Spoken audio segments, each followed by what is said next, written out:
Hello friends, welcome to বর্ণালী রান্নাঘর। আজকের পর্বে আমি পুরনো দিনের একটা ইলিশ মাছের রেসিপি শেয়ার করছি। আজ আমি বানিয়ে দেখাচ্ছি ইলিশ মাছের রসা। খুবই টেস্টির একটা রেসিপি আর খুবই সহজে বানিয়ে ফেলা যায়। অবশ্যই রেসিপিটা ট্রাই করবেন, গরম ভাতের সাথে দুর্দান্ত লাগে। ইলিশ মাছের রসা বানানোর জন্য আমি 5 পিস বাংলাদেশি মানে পর্দার ইলিশ নিয়েছি। মাছটাকে ধুয়ে জল ঝরিয়ে নিয়েছি। এবার এর মধ্যে স্বাদ অনুযায়ী নুন দিলাম আর সামান্য একটুখানি হলুদ গুঁড়ো দিচ্ছি, আর নিজের স্বাদ অনুযায়ী আমি একটু লঙ্কার গুঁড়ো দিলাম, 1 টিস্পুন সর্ষের তেল দিলাম। এই সব কিছু দিয়ে মাছটাকে খুব ভালো করে ম্যারিনেট করতে হবে, অন্তত পক্ষে 10 মিনিট রাখতে হবে। তবে 30 মিনিটের বেশি কিন্তু রাখার দরকার নেই, না হলে মাছটা কিন্তু নরম হয়ে যাবে। দেখুন, খুব ভালো করে আমি মশলাগুলো ইলিশ মাছের মধ্যে মাখিয়ে নিয়েছি।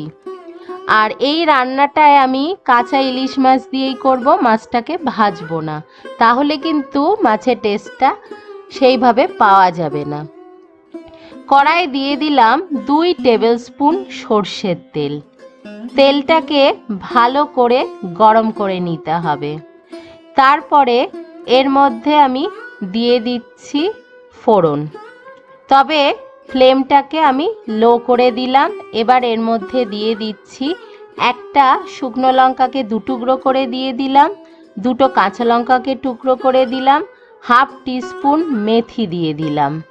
মেথিটাকে খুব সাবধানে কিন্তু মিডিয়াম ফ্লেমে ফ্রাই করতে হবে। মেথি বেশি পুড়ে গেলে রান্নাটা কিন্তু তেতো হয়ে যাবে, তাই এই ফোড়নটা খুব সাবধানে দিতে হবে।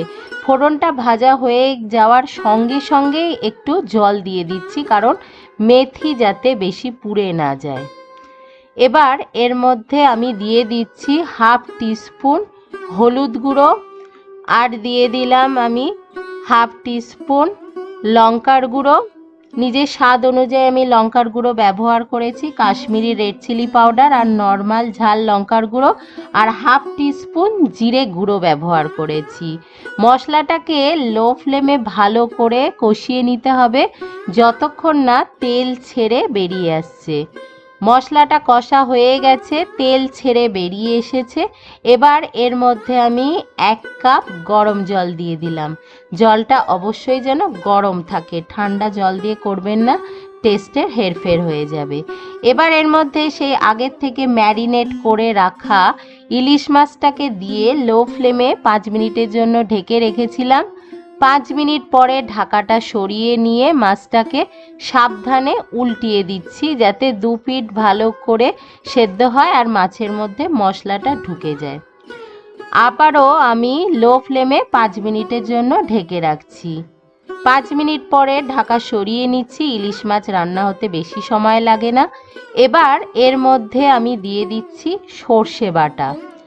আমি নিয়েছি 1 টেবিল স্পুন কালো সর্ষে আর 1 টেবিল স্পুন হলুদ সর্ষে, আর 2টো কাঁচা লঙ্কা, সামান্য একটুখানি নুন দিয়ে ভালো করে বেটে এটাকে আমি জলে গুলে দিয়ে দিয়েছি। লো ফ্লেমে 5 মিনিটের জন্য রেখেছিলাম। দেখুন, রান্নাটা একেবারে কমপ্লিট হয়ে গেছে। এই রান্নায় কালো সর্ষে সাদা সর্ষে দুটোই ব্যবহার করবেন। সর্ষে বাটার সময় নুন কাঁচা লঙ্কা দিয়ে বাটতে ভুলবেন না, না হলে অনেক সময় তেতো হয়ে যেতে পারে। এবার 1 টেবিল স্পুন কাঁচা সর্ষের তেল দিয়ে ফ্লেমটাকে অফ করে 10 মিনিটের জন্য ঢাকা চাপা দিয়ে রেখেছিলাম। স্ট্যান্ডিং টাইম দিয়ে গরম গরম ভাতের সাথে আমি সার্ভ করেছি ইলিশ মাছের রসা। নর্মাল সর্ষে ইলিশের থেকে একটু আলাদা রেসিপিটা, তবে দুর্দান্ত একটা রেসিপি। অবশ্যই বাড়িতে ট্রাই করবেন, আর আপনাদের রেসিপিটা কেমন লাগলো সেটা আমাকে কমেন্ট করে জানাতে ভুলবেন না। দেখা হবে আবার পরের রেসিপির সাথে। সবাই ভালো থাকবেন, ভালো খান, সুস্থ থাকুন। বাই।